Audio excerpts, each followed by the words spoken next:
अस्सलाम वालेकुम वरहमतुल्लाहि वबरकातुहू।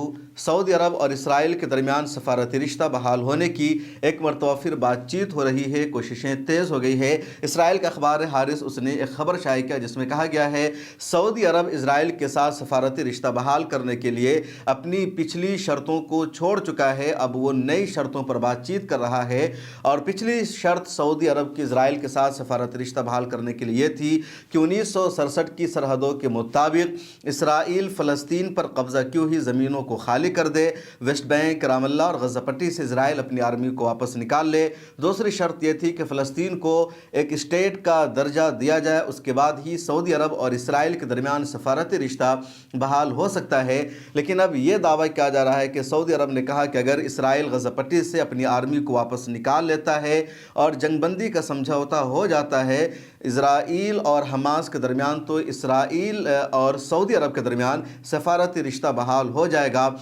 ऐसा इजरायली मीडिया में दावा किया जा रहा है, लेकिन अरब मीडिया में और सऊदी अरब की मीडिया में इस तरह का कोई भी दावा नहीं किया गया है, न इस तरह की कोई खबर सामने आई है। इसके अलावा तूफ़ान अल-अक़सा ऑपरेशन को आज 438 दिन पूरे हो रहे हैं और दोनों तरफ से हमला जारी है। इसराइल का हमला बढ़ता जा रहा है, दूसरी तरफ रेजिस्टेंस भी लगातार जारी है और रेजिस्टेंस फोर्सेस ने अल-क़स्साम ब्रिगेड के लड़ाकों ने कल इसराइल को एक बड़ा नुकसान पहुंचाया और इसराइल की एक आर्मी का एक कमांडर था, उस कमांडर को इन लोगों ने हलाक कर दिया है। अल-क़स्साम ब्रिगेड की तरफ से जो प्रेस रिलीज़ सामने आई है, जो अपडेट सामने आया, उसके मुताबिक कहा गया है कि इसराइली फ़ौज ने साउथ गज़ा में दुश्मन की अफ़वाज के साथ जारी लड़ाई के दौरान 2 इजरायली फ़ौजियों की हलाकत का ऐलान किया है।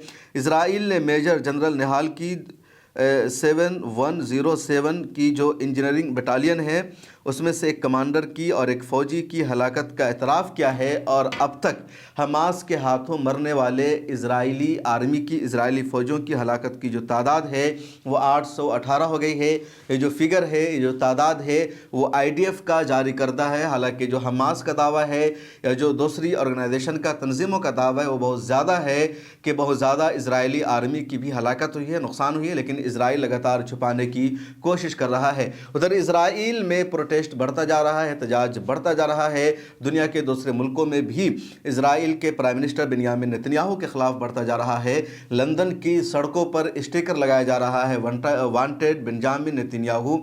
इस तरह यूरोप के कई मुल्कों में एहतजाज हो रहा है, जंगबंदी की मांग की जा रही है। इधर मिस्र और कतर की जंगबंदी के लिए, सीज़ फायर के लिए कोशिशें लगातार जारी है और दोनों मुल्कों को उम्मीद है कि जल्द ही 20 जनवरी से पहले सीज़ फायर का ऐलान हो जाएगा, जंगबंदी का समझौता हो जाएगा। 20 जनवरी को डोनाल्ड ट्रंप अमेरिका में सदर का ओहदा लेने वाले हैं, वो दूसरी मरतबा अमेरिका के सदर बनेंगे और ट्रंप ने कई मरतबा धमकी दी है कि अगर 20 जनवरी से पहले होस्टेज को रिलीज़ नहीं किया गया तो पूरे मिडिल ईस्ट को, पूरे ख़ित्ता को इसका अंजाम भुगतना होगा, इसकी सज़ा के लिए तैयार रहना होगा। तो ट्रंप की धमकियाँ लगातार इस तरह क्या रही है। इधर कतर और इजिप्ट की जो कोशिशें हैं सीज़ फायर के लिए, जंगबंदी के लिए, वो भी जारी है और उम्मीद है इन दोनों मुल्कों को कि 20 जनवरी से पहले सीज़ फायर के समझौता पर अमल हो जाएगा।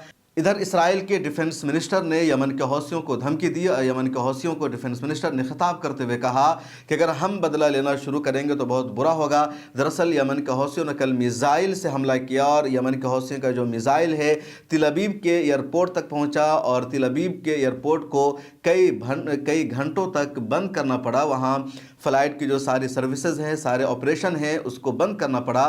कई घंटों तक वो जो एयरपोर्ट है वो सर्विस में नहीं रहा और ये यमन के हौसियों का बहुत बड़ा हमला माना गया है। हालांकि जो तिल अबीब के एयरपोर्ट है पहले से ही ऑपरेशन में कम हो चुका है, क्योंकि दुनिया की ज़्यादातर फ़्लाइट कंपनियों ने वहाँ ऑपरेशन को बंद कर दिया है। उनकी जो फ़्लाइट है अब वो तिल अबीब नहीं जा रही है, तो पहले से इसराइल को इस नुकसान का सामना करना पड़ रहा है।